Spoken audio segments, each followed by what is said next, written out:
Olá, uma boa noite para você, ligado aqui no instantenews.1. Boa noite, Marcelo Campos. Boa noite, Ronaldo Rosas. E uma boa noite para você que vai acompanhar a gente aqui nesse papo da madrugada, né?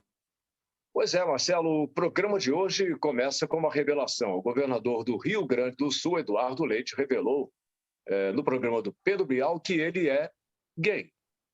Mas nesse Brasil com pouca integridade nesse momento, a gente precisa debater o que se é, né? Para que se fique claro e não se tenha nada a esconder. Eu sou gay. Eu sou gay. E sou um governador gay. Não sou um gay governador, tanto quanto Obama nos Estados Unidos não foi um negro presidente, foi um presidente negro. E tenho orgulho disso. E aí, Marcelo, o que você achou dessa revelação? Olha aqui, Ronaldo, parece que ele foi o último a saber disso, né? Eu acredito que poucas pessoas no Brasil não soubessem que o Eduardo Leite era homossexual. Nós mesmos aqui no canal já tínhamos comentado que ele era, inclusive, companheiro do irmão do senador Tasso Gereissati, né? E talvez por isso tenha uma presença de destaque aí no PSDB. Mas eu vou dizer para você o que eu acho disso. Oportunismo puro e só visando as eleições presidenciais de 2022. Só que a população brasileira não é boba como eles pensam, né? Não interessa a preferência sexual do sujeito, o que ele faz dentro de casa, entre quatro paredes. O sujeito está em busca de um cargo público, ele precisa ser competente, a gente precisa analisar aí o que ele faz de bom para a sociedade, analisar o seu caráter e, como eu disse, a sua competência, coisas que, na minha opinião, faltam no Eduardo Leite, né? Está na hora dele pagar por tudo que fez com a população gaúcha durante a pandemia, né? Ele chegou a fechar a gôndola de supermercado, rapaz, determinou o que poderia ser ou não ser comprado pelas pessoas. Só isso já o desqualifica para qualquer cargo, né? E eu acho que as urnas vão comprovar isso. Ah, com certeza. Agora, essa revelação teve repercussão nas redes, né? Olha só, no Irã, os homossexuais ainda são mortos pelo regime dos ayatollahs. Mas quem pode achar que, em pleno século XXI, admitir a homossexualidade seja um ato de bravura, quem acha isso, né? É a coisa mais natural do mundo, né? Agora, veja o que disse Mas tem só o... uma coisa, Ronaldo, ali embaixo, né? Ah, Tem uma coisa escrita que vale a pena ler, que ele escreveu, que o Constantino sair escreveu, do né? armário, é. Tá aqui, sair do armário e se assumir gay do Irã ou na Arábia Saudita ou qualquer país islâmico, sem dúvida, é um ato de coragem ou suicídio, né? É Agora, verdade. o que disse o nosso querido Guilherme Fiuza, governador do Rio Grande do Sul revela que é gay. Com quem ele dorme é um problema dele, né? O que ele tem que revelar é onde está o laudo de eficácia do lockdown desvairado que impôs à população e como se salva vidas bloqueando gôndola de supermercado. Totalitarismo não tem sexo. Mas o jornal O Globo pensa diferente, para variar, né? Ao assumir ser gay, Eduardo Leite faz de vida privada uma não-arma para rivais. Governador gaúcho esvazia a chance de boatos e ataques que podem se voltar contra quem os fizer. Agora veja só, Ronaldo, os editores e os jornalistas do Globo, eles já concluíram que a homossexualidade do governador Eduardo Leite seria usada contra ele, ou será usada contra ele em sua campanha à presidência pelos seus adversários. Ou quem sabe, só pelo Bolsonaro, né? Mas como o Bolsonaro não tem papa na língua, já deu o recado dele, né? Olha só, Bolsonaro diz que Eduardo Leite está se achando o máximo ao se assumir gay. Bateu no peito, eu assumi. É um cartão de visita para a candidatura dele. Ninguém tem nada contra a vida particular de ninguém. Agora, querer impor o seu costume, o seu comportamento para os outros, foi isso aí que disse o presidente, né?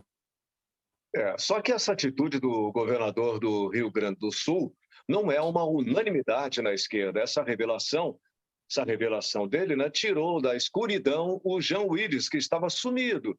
Olha só o que ele disse: homofobia.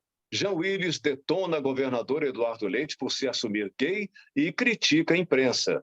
Quando Fátima Bezerra se assumiu lésbica, ninguém deu atenção. Sabe que eu não sabia disso? Eu também não, rapaz. E olha que o Jean Willis é um radical de esquerda, hein? Eu acho que É, isso aí está parecendo mais estratégia para tentar minar aqueles que estão se dizendo de centro-esquerda e que estão buscando uma terceira via para as eleições de 2022 do que qualquer outra coisa, viu? também estou achando isso, Marcelo. Já que você falou de terceira via, já estão acontecendo encontros, né, para tentar viabilizar uma alternativa à polarização Lula-Bolsonaro. E três dos possíveis nomes da chamada terceira via para disputar a campanha presidencial em 2022 participaram de um debate nessa quinta-feira. O pessoal está começando a se mexer, hein? Pois é, mas olha só quem participou desse evento. O ex-governador do Ceará e ex-ministro Ciro Gomes, do PDT. O governador do Rio Grande do Sul, Eduardo Leite, do PSDB, e o ex-ministro da Saúde e ex-deputado Luiz Henrique Mandetta, do DEM. Você vê Olha que o a Mandetta aí. organização desse evento de quem foi? Do CLP, que é o Centro de Liderança Pública, e do jornal Estado de São Paulo. Os convidados aí, segundo os organizadores, representam o centro democrático brasileiro, né? O debate ele foi presencial, né? E os debatedores mostraram aí vários pontos em comum. Entre eles aí a necessidade de se manter um equilíbrio fiscal no país, apesar das diferenças de arranjos aí de cada um deles para a questão, né? Por exemplo, o Eduardo Leite, na fala inicial aí dele desse seminário, disse que seria oportunidade para se debater mais convergências do que divergências. O Gaúcho defendeu nessa reunião aí uma estratégia de crescimento econômico para além da recuperação da pandemia, como se nada tivesse acontecendo no Brasil, né? A gente está vendo os números aí, as projeções de PIB, parece que esses caras estão vivendo num outro mundo. Ele disse que foram necessárias aí medidas extraordinárias de gastos públicos e auxílio emergencial para que o legado, mas que o legado que o governo vai deixar aí vai ser um déficit público, né? Então, se não houver compromisso com o equilíbrio fiscal, os investimentos vão embora, isso, ou nem chegarão aqui, né? Ele também falou sobre simplificar o modelo tributário para aumentar a produtividade. Bom, nenhuma novidade, né? Que o governo está tentando emplacar os projetos de reforma tributária e é a Câmara e o Senado que dão para trás e não botam esses projetos para frente. Agora, tudo está em torno aí da CPI, né? Que a gente vai falar mais lá na frente. Mas nesse seminário, o Mandetta disse que o país deve fazer transferência de renda por um bom tempo, porque as pessoas estão com fome. O ex-ministro Mandetta, né, ele advogou pela união, pacificação e reconstrução do Brasil. Já o Ciro Gomes reforçou aquela ideia dele de projeto nacional de desenvolvimento que englobe socorro a famílias pobres e às micro e pequenas empresas. Afirmou também o Ciro Gomes que é preciso criar aí condição para retomar o investimento público em infraestrutura. Meu Deus do céu, será que ele não está vendo as obras da infraestrutura que estão sendo feitas Pelo pelo amor de ministro Deus. Tarcísio, né, rapaz? E também falando de equilíbrio fiscal, que é um dogma de honra para ele. Tiveram muitos assuntos discutidos aí, né, como se o governo atual estivesse fazendo tudo errado. Só que a gente já sabe qual é a narrativa desse pessoal, né, Ronaldo? É total desconhecimento da realidade, né? Agora, quando a gente vê o ex-ministro Mandetta em evento como esse, percebe logo que ele quis usar o Ministério da Saúde como um trampolim para a sua candidatura à presidência da República. Só que, com aquela política do fica em casa, né, esse daí, na minha opinião, não tem a menor chance de assumir a presidência da República. Bom, mas a participação dele em eventos como esse, Marcelo, vai dar um certo holofote, né, para uma eventual candidatura à Câmara dos Deputados ou mesmo ao Senado Federal. Resta saber como está a sua popularidade. Será que ele consegue se eleger para alguma coisa? Olha, eu acho que ele acaba conseguindo entrar pelo coeficiente eleitoral, né? Que é essa aberração que a gente tem aí, que acaba garantindo espaços aí para a patota das cúpulas dos partidos e para os seus comparsas, né? A gente sabe que dificilmente uma reforma política consistente vai ser aprovada por esse pessoal que está aí, porque eles não querem isso, eles querem que continue desse jeito, que assim é muito bom. Você vê que a população acaba elegendo diretamente só 25, 30% dos candidatos, o resto entra tudo pelas cotas, tirando aí o Senado, né? Mas né, os deputados, com os deputados acontece dessa maneira. Quer dizer, o tempo todo eles estão tentando se manter no poder, né? Esse pessoal da velha política, é eles são sanguessugas, rapaz. Eles são, eu diria mais para você, são sanguessugas de dinheiro público. Essa turma parece que está resistindo também à implantação do voto impresso auditável. Agora, você viu que presidentes de 11 partidos, né, fecharam questão contra essa iniciativa, né? Mas é bom, Ronaldo, que fique claro que essa posição é dos presidentes dos partidos e não de todos os deputados filiados a esses partidos. A gente não sabe o que foi discutido na reunião desses presidentes com os 3 ministros do STF, né? Pode ter rolado de tudo. Eu vou te dizer uma coisa, até ameaça. Tudo é possível, né? A gente sabe que nesse nosso Congresso tem muita gente de rabo preso. Com esse ativismo judicial praticado pelo STF, tudo é possível. A gente não pode deixar de pensar em nada. Mas a população está ligada no assunto e quer transparência. Então, um exemplo é que os caminhoneiros andaram publicando aí nas redes sociais. Dá uma olhada. Bom dia, pessoal. Ramiro Guerreiro, Padre de Borracha, o Ramiro Caminhoneiro, cada um me chama do nome. Sabe onde eu tô? Lê ali no baú, ó. CEAGESP, né? Tô aqui com o Martinelli, com o Chico e com o Moacir. Martinelli e o Chico do Oeste Paranaense. E o Moacir ali da região de Xaxim, Santa Catarina, tá? A gente tava aqui conversando.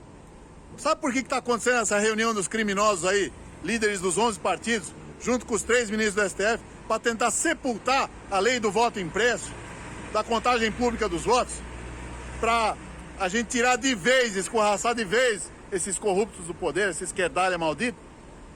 Eles estão fazendo justamente isso, porque eles querem se manter no poder. E mais, eles querem derrubar Jair Bolsonaro. E mais ainda, eles não querem que ele se reeleja. Você, patriota, vai deixar? Esparrama esse vídeo para todo o Brasil. A gente aqui combinou. Já vão começar a reportar nos grupamentos aí que a gente vai se levantar, tá? Que não dá para tolerar isso. Tudo isso só tá acontecendo porque o nosso nível de tolerância, meu, deles, de vocês aí que estão assistindo, é alto demais. Eles estão sapateando na nossa cara e a gente não tá fazendo nada.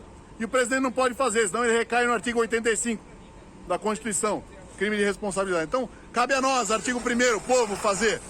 Posso contar com cada um de vocês que assistir esse vídeo? Vou subir na minha página, Ramiro dos Caminhoneiros do YouTube, beleza? Vocês podem subir na página de vocês. Acabou o limite da tolerância do povo. Hashtag o povo cansou. Hashtag fim dos corruptos dos 2 poderes. Vamos pra cima?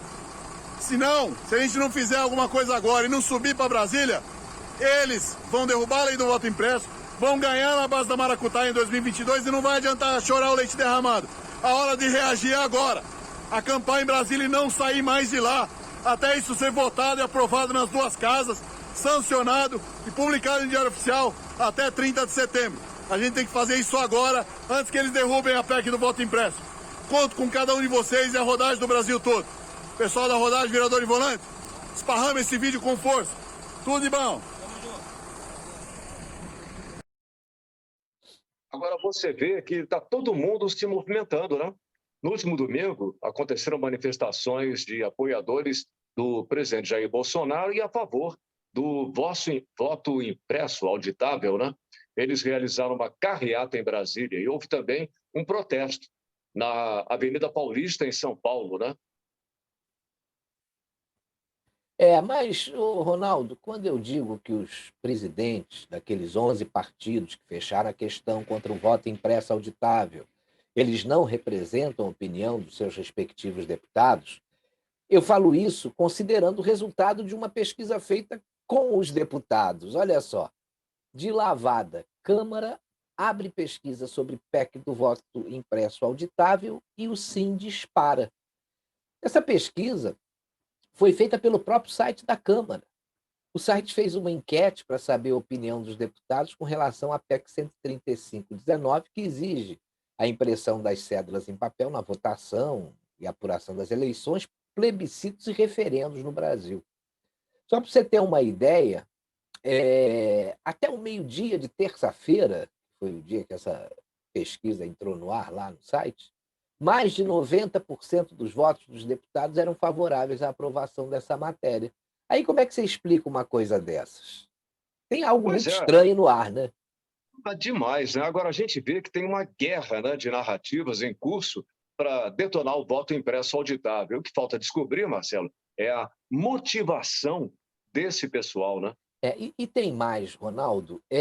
Como disse a deputada Bia Kicis, que está sendo aí uma guerreira para a aprovação do voto auditável, a impressão do voto ou rastro de papel consubstanciado aí na materialização do voto eletrônico é a solução internacionalmente recomendada para que as votações eletrônicas possam ser auditadas, né, de forma independente. E agora? Essa semana, o presidente Jair Bolsonaro, além de dizer que vai fazer uma live com hackers para comprovar fraude nas urnas eletrônicas, ele publicou um post nas redes sociais dizendo o seguinte: não sei se Barroso é refém de alguém para estar nessa campanha contra o voto impresso auditável. Pois é, ele falou isso ontem lá naquele cercadinho, né? Quando ele entra e quando ele sai lá do Palácio do Planalto. Acho que mais quando ele sai, porque ele deve voltar tarde, né? O Bolsonaro criticou a campanha do presidente do Tribunal Superior Eleitoral, o TSE, o Luiz Roberto Barroso, contra o voto impresso auditável. E vem fazendo isso com uma certa frequência. E tem que fazer mesmo, porque é um absurdo esse posicionamento dele. O Bolsonaro disse que não, ele não entende por que que o ministro Barroso é um ferrenho opositor ao voto auditável, né? Ele só disse que quer transparência. Agora, eu não sei o que tem na cabeça dele, ou se ele é refém de alguém para estar nessa campanha, como você falou ainda há pouco. Está interferindo aí dentro do parlamento, né? O ministro do Supremo e do Tribunal Superior Eleitoral se reunindo com lideranças e falando seus argumentos contra o voto auditável. É isso aí que o Bolsonaro disse na saída lá do Palácio Alvorada. E está certo, né? É um absurdo que a gente está vendo. Esses ministros estão num ativismo judicial estúpido, inacreditável. Agora, realmente ninguém de bom senso, né, Marcelo, está entendendo essa resistência que agora também foi encampada pelo ministro Alexandre de Moraes, sempre ele, né? Que será o próximo presidente do Tribunal Superior Eleitoral e que estará na ativa durante as eleições de 2022. Deus nos livre, hein, cara? Oh, Esse é outro que andou dando declarações que mostram como está o ativismo judicial praticado por ministros do Supremo, né? O ministro Alexandre de Moraes disse a lideranças políticas que seria melhor que a questão do voto impresso não chegasse ao STF. pois é, rapaz. Esse ministro extrapola todos os dias, né? Segundo o jornal Folha de São Paulo, que para mim não tem credibilidade nenhuma, né? Mas como ele é uma espécie de porta-voz dos opositores do governo, a gente ainda leva em consideração quando eles publicam essas notícias, né? Mas a Folha de São Paulo disse que o ministro Alexandre de Moraes, nos bastidores, articulou o tal manifesto assinado pelos presidentes dos 11 partidos políticos contra o voto impresso. Então, vamos, presta só atenção, eu vou fazer aqui uma retrospectiva rápida, foi até publicada pelo Renova Mídia e está bem interessante. Primeiro, a união dos partidos contra o voto impresso, ela foi sacramentada em reunião desses presidentes dessas 11 siglas no sábado passado. Aí, na segunda-feira, durante um jantar, o ministro Alexandre de Moraes disse a lideranças políticas que seria melhor que a questão não chegasse ao STF, como você também já comentou aí. Aí o ministro disse que a decisão do Supremo sobre o voto impresso geraria mais desgaste entre a corte e o presidente Jair Bolsonaro. Eu não sei com que propriedade ele fala um negócio desse. E com o apelo do Alexandre de Moraes, os presidentes das siglas se dividiram para buscar os seus pares e chegaram ao tal manifesto que foi publicado dias atrás. Eu só posso atribuir essa resistência, Ronaldo, a um desespero muito grande, porque essa resistência não faz sentido para ninguém. É verdade. Agora, tem ministro que janta para bloquear o voto auditável e outro que tenta almoçar, mas fica surpreso com a reação das pessoas, né? Barroso vai almoçar no Leblon e é cobrado pela população por voto impresso. O ministro do Supremo Tribunal Federal e presidente do Tribunal Superior Eleitoral, Luiz Roberto Barroso, foi constrangido por uma mulher enquanto almoçava com a filha, a advogada Luna Barroso, em um restaurante no Leblon, na zona sul do Rio de Janeiro. Barroso foi cobrado pela mulher sobre a implementação do voto impresso, sobre o qual já se manifestou contra. A matéria foi publicada no Terra Brasil Notícias.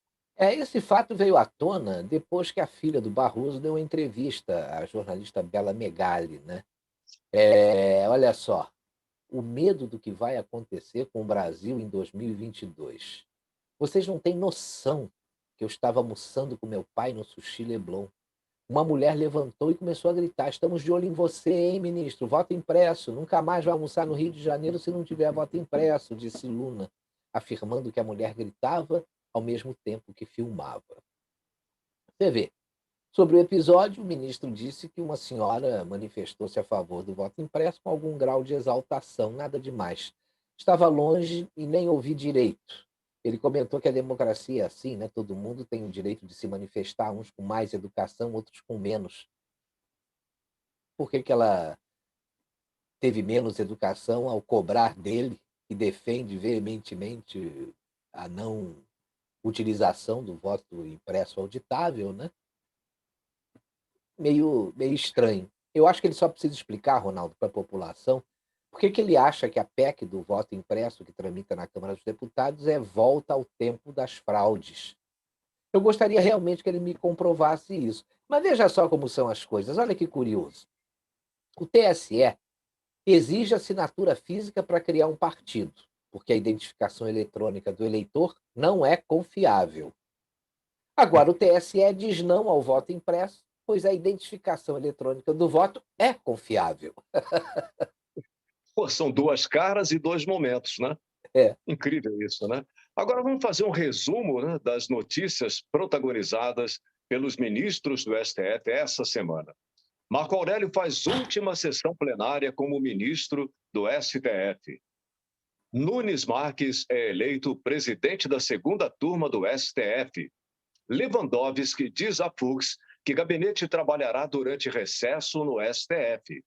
Gilmar Mendes dá 30 dias para o SUS aceitar autodeclaração de gênero em consultas.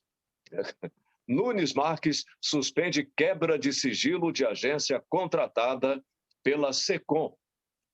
Lewandowski impede o uso de provas da leniência da Odebrecht contra Lula. Olha ele aí. Weber considera como grave suspeita questão da Covaxin.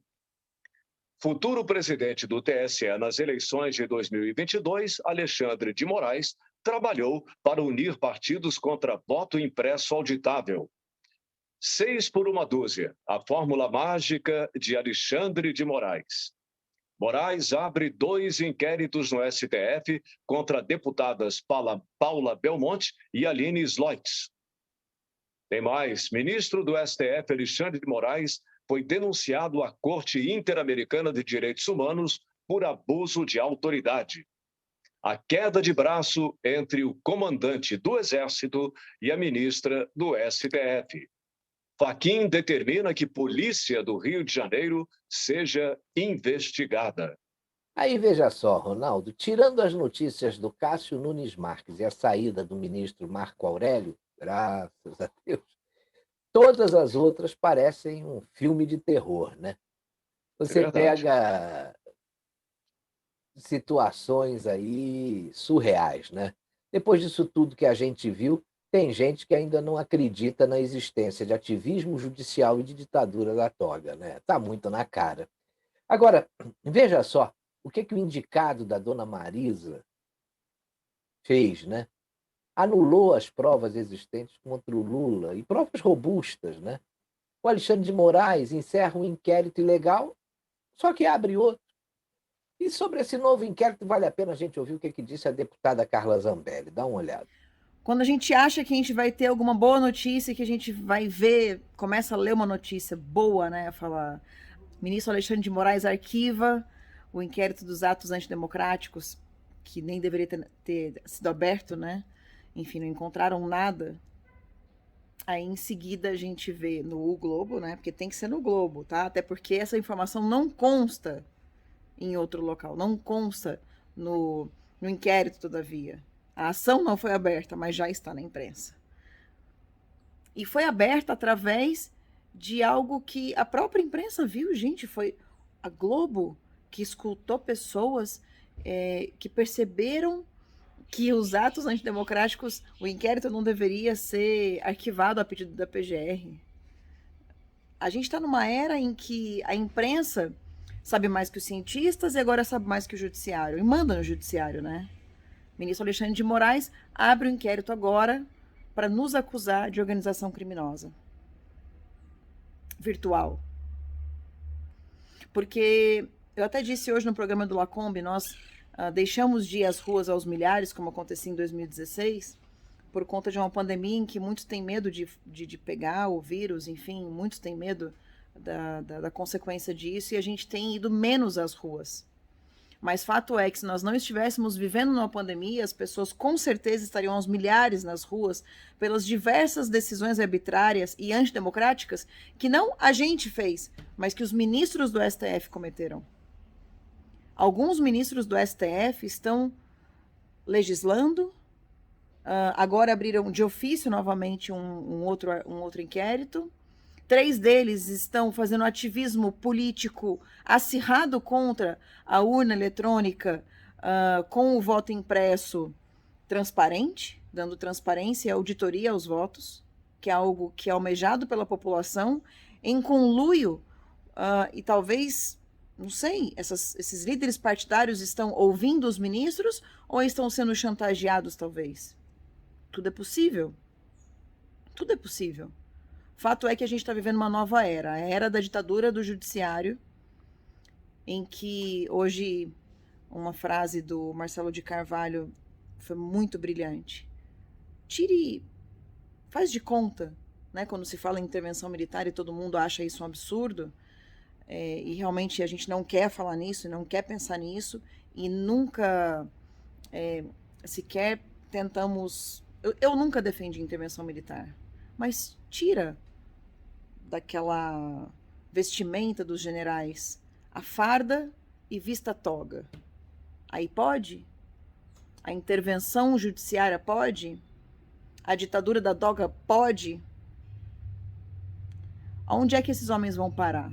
Porque eu sou deputada federal, tenho imunidade parlamentar e não posso dizer tudo que eu estou pensando agora. Eu estou medindo cada palavra que eu estou dizendo, porque a vontade que eu tenho é dizer muito mais. E não só eu, ministro Alexandre de Moraes, muitos de nós. E realmente, nós formamos um grupo muito grande de pessoas que se juntou virtualmente para poder dizer o que a gente pensa. E agora o senhor quer colocar a gente como organização criminosa para calar a boca dessas pessoas? Porque o senhor não aceita críticas? Ué, não são os senhores mesmos, os ministros do STF, que disseram que nós, pessoas públicas, temos que aceitar as críticas? Eu aceito todas elas. Posso até responder de volta, mas aceito. Agora, mandar prender, mandar investigar quem critica? É essa a nova ditadura que a gente vai viver? Está muito complicado, ministro Alexandre de Moraes. Está faltando bom senso. Está faltando muito bom senso. É isso mesmo. A gente ainda viu o Gilmar Mendes se metendo no SUS e a Carmen Lúcia tentando intimidar a general, né? Mas a resposta do militar foi ótima. A questão do sigilo do Pazuello é problema do Exército. Aí ela não abriu mais a boca, né? Você vê que a ação movida por quem? PT, PCdoB, PSOL e PDT, sempre eles querem a suspensão do sigilo que o Exército Brasileiro impôs ao processo disciplinar aberto contra o general Pazuello. Naquela época, ele participou, né, daquela motociata juntamente com o presidente Bolsonaro. O processo disciplinar ouviu Pazuello e decidiu que não houve nenhuma transgressão disciplinar. Aí você vê depois, como mostramos aí, o Fachin mandando investigar a polícia do Rio, né? Que é mais uma inacreditável decisão. O ministro Fachin determinou na última quarta-feira que o Ministério Público Federal abra uma investigação contra a Polícia Civil do Estado do Rio de Janeiro. O Fachin quer saber se houve descumprimento da decisão da corte que proibiu operações policiais durante a pandemia naquele episódio do Jacarezinho, né? Olha, tem golpe ou não tem golpe em curso, Ronaldo? Claro que tem, né? Você vê que nem a Jojo todinho, rapaz, aguenta mais. A notícia do dia, entendeu? Para encerrar esse dia aqui. Não pode dar risada do sofrimento do amiguinho, tá?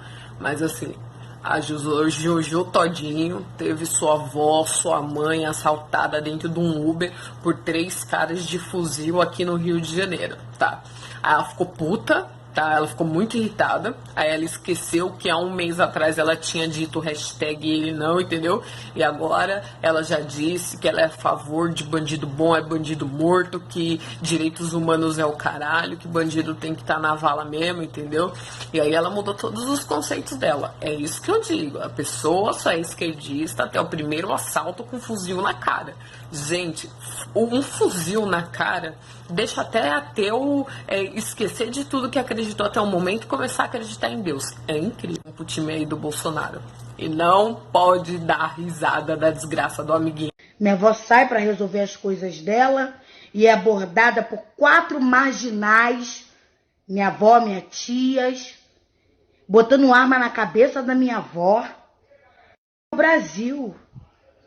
Esse é o Brasil que as pessoas tanto defendem, que as pessoas tanto falam. Sabe onde que eles têm que ir? Por quinto dos infernos. Não tenho pena de vagabundo, não. Por quê? Porque antes de chorar a minha avó, há 4 anos, que tem seus problemas de saúde e tem que receber fuzil dentro da cara. Até quando? Acorda, Brasil, acorda. Vocês estão dormindo. Mas mesmo lentas, Marcelo, as reações começam a aparecer, hein?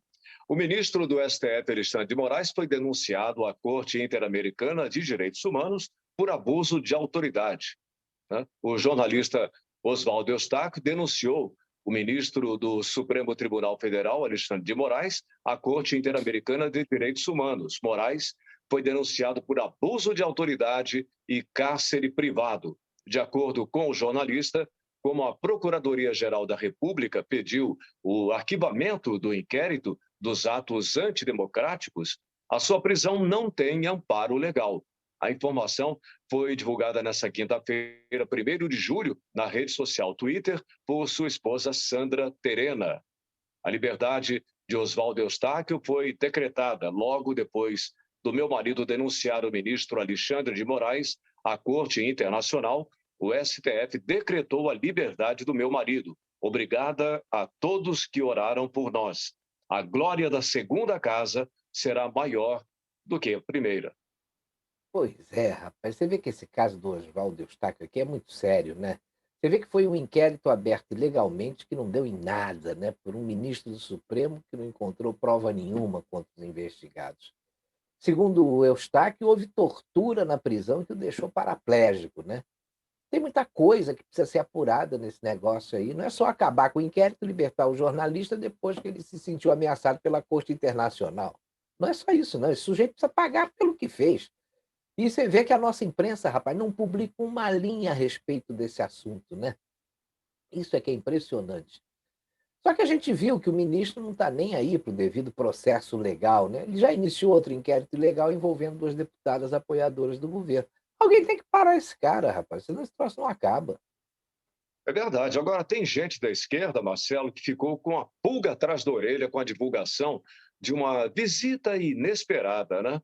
A visita do diretor da CIA ao Brasil foi mantida em sigilo até horas atrás.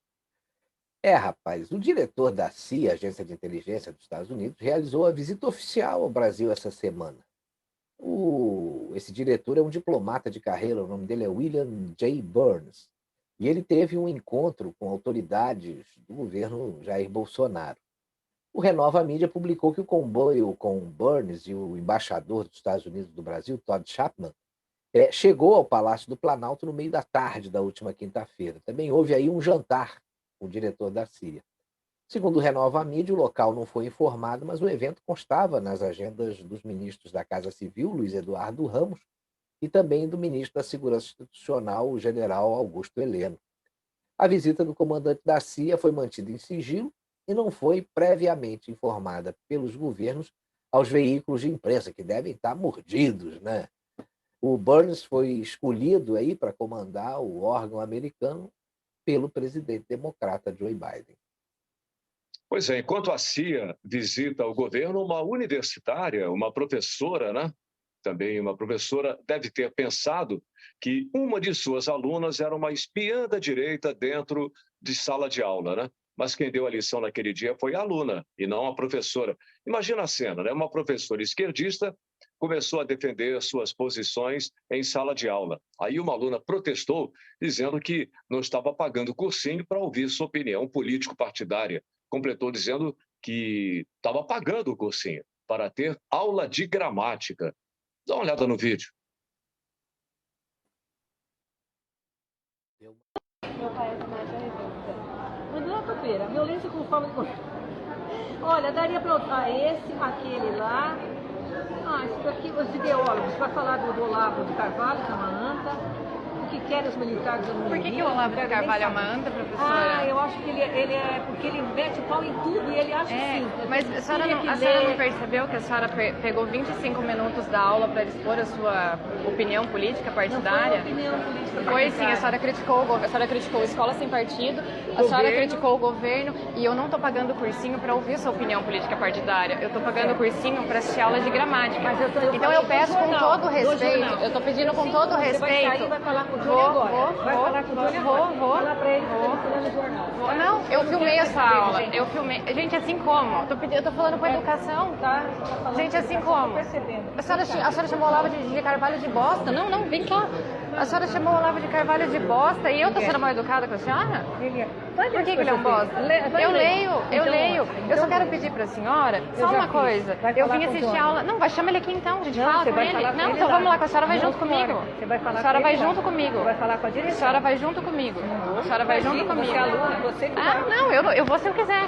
A senhora tá querendo mandar? Deixa eu falar com você. Então, beleza. Então, assim, ó, todas as suas aulas eu vou gravar e expor na internet, tá bom? Obrigada. Posso. A senhora não pode entrar aqui e falar o que a senhora quiser. Eu tô pagando pela aula de gramática. Eu tô fazendo aula de jornal. Aula de jornal? Então vamos lá falar com o coordenador? Vamos lá falar com o coordenador? Vamos lá, vamos junto. Como que é o nome da senhora?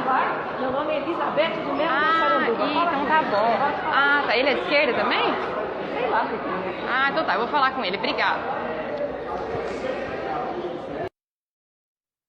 A gente tem que dar os parabéns pela postura da aluna, né? Ela está certíssima. A mudança de acabar com a doutrinação em sala de aula tem que começar pelos alunos. Porque dos professores a gente não pode esperar isso, né?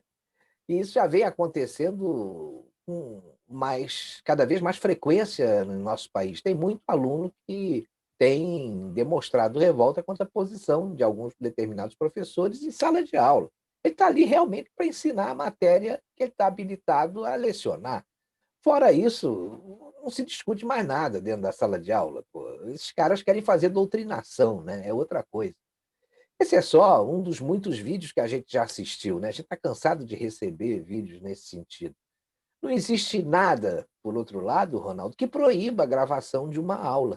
Eu fico imaginando se os alunos das universidades federais começarem a gravar aulas aí. Vão ser, no mínimo, chamados de genocida e de fascista. Genocidas e de fascistas, né?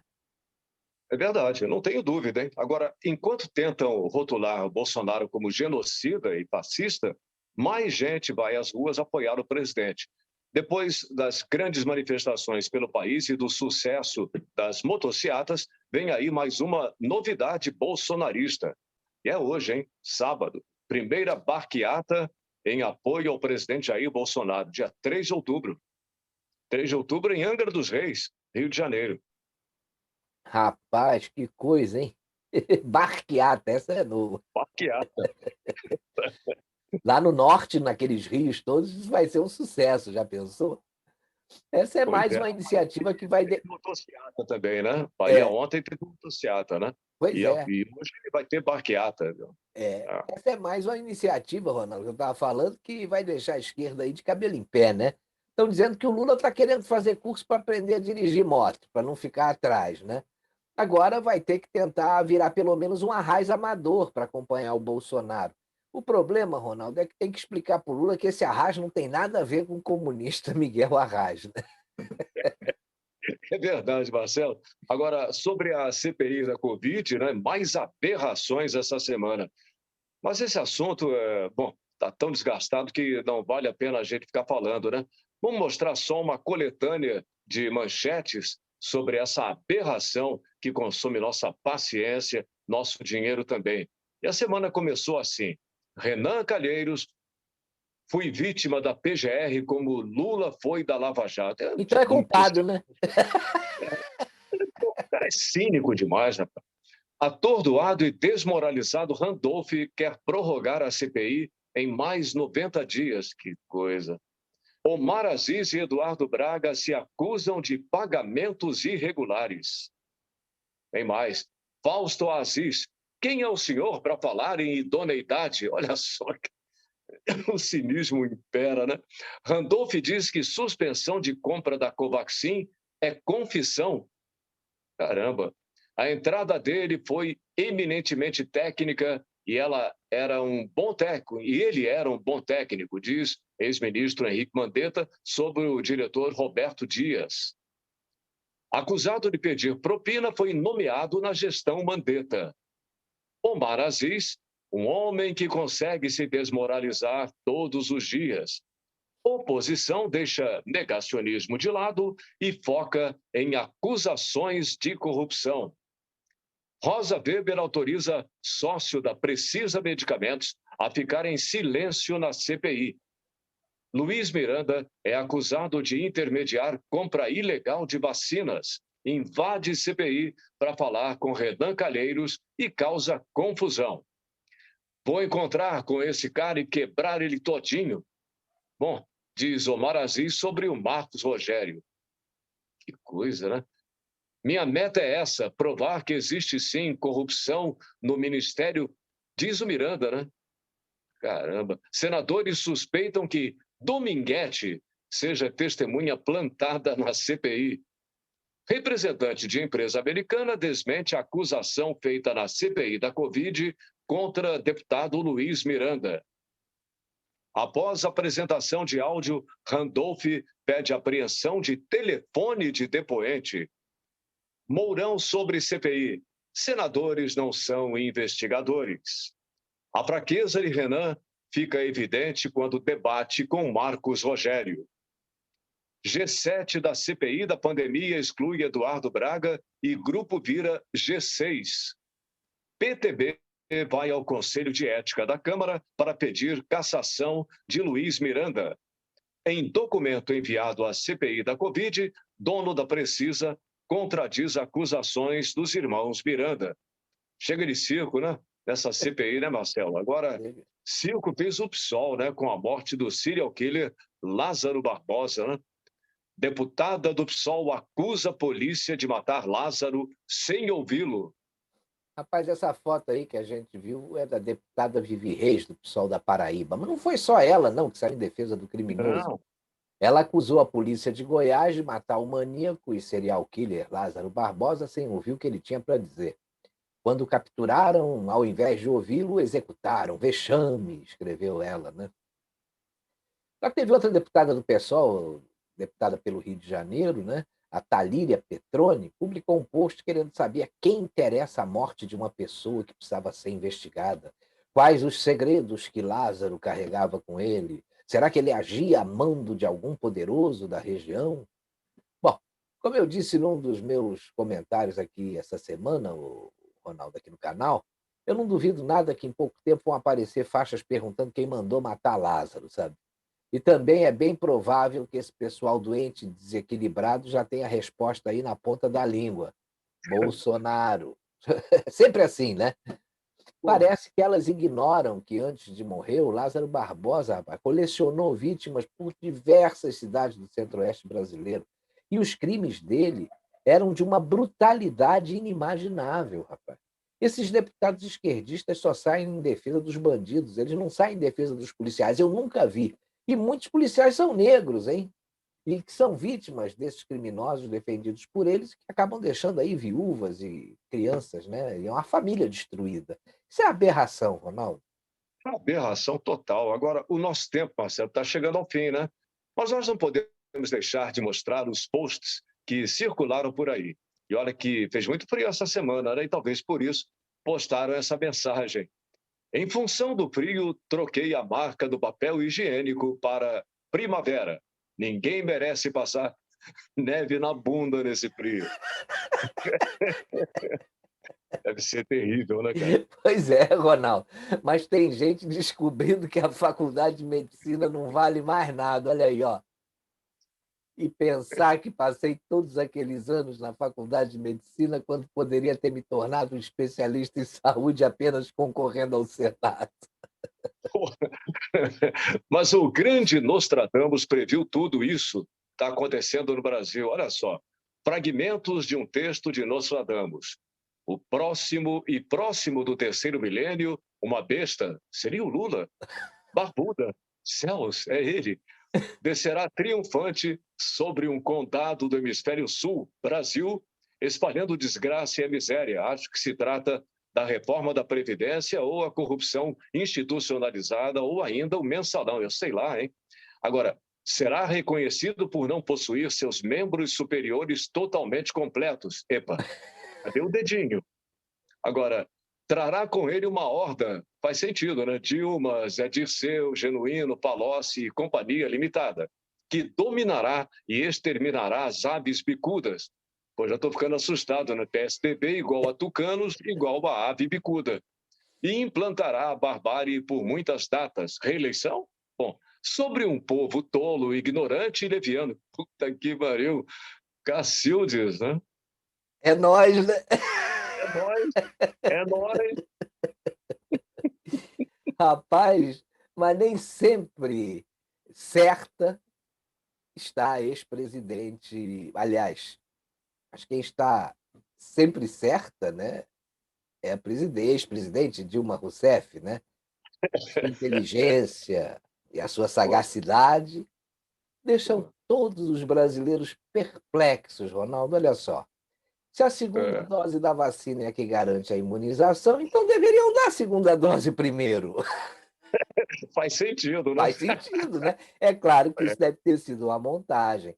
Mas em se tratando aí da ex-presidente Dilma, não é nada impossível, né? Ela pode ter pensado muito antes de ter feito uma afirmação dessas, né?